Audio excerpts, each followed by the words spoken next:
विष्णु भगवान अपने अनंत शया शेषनाग पर आराम कर रहे थे और माता लक्ष्मी उनके चरण दबा रही थी। उसी समय देवर्षि नारद वहां पहुंचे।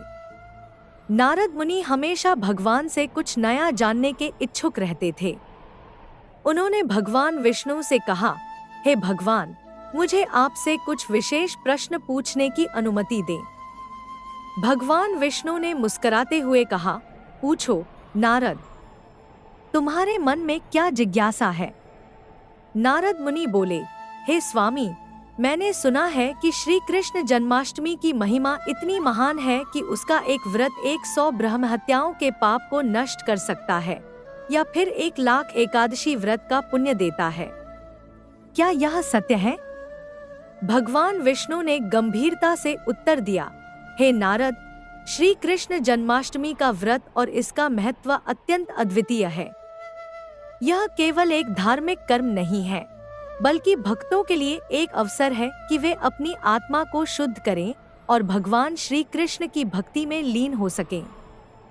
उन्होंने आगे समझाते हुए कहा, जन्माष्टमी के दिन भगवान श्री कृष्ण का अवतार स्वयं धरती पर हुआ था, ताकि वे धर्म की स्थापना कर सकें और अधर्म का नाश कर सकें।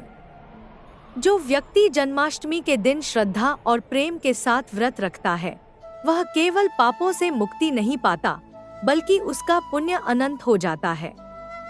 यह कहा जाता है कि 100 ब्रह्म हत्याओं का पाप भी उस भक्त से दूर हो जाता है, जिसने जन्माष्टमी का व्रत पूरी निष्ठा से किया हो।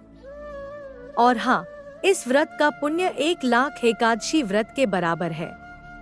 परंतु यह सब इस पर निर्भर करता है कि व्यक्ति का हृदय कितना पवित्र है और उसकी भक्ति कितनी सच्ची है। देवर्षि नारद ने सिर झुकाते हुए कहा, हे भगवान, आपसे यह जानकर मेरी सभी शंकाएं दूर हो गई हैं। आपकी कृपा से भक्तों का उद्धार होता है और उन्हें आपसे सच्ची भक्ति का मार्ग मिलता है। विष्णु भगवान ने मुस्कुराते हुए कहा, हे नारद, यह सत्य है कि जो भक्त मेरे अवतार श्री कृष्ण की भक्ति करता है, उसे अपने जीवन में किसी भी प्रकार के पाप से डरने की आवश्यकता नहीं है। भगवान श्री कृष्ण की शरण में जाने से सभी पापों का नाश हो जाता है। इस प्रकार नारद मुनि ने जन्माष्टमी की महिमा को समझा और भगवान विष्णु की भक्ति में मग्न हो गए।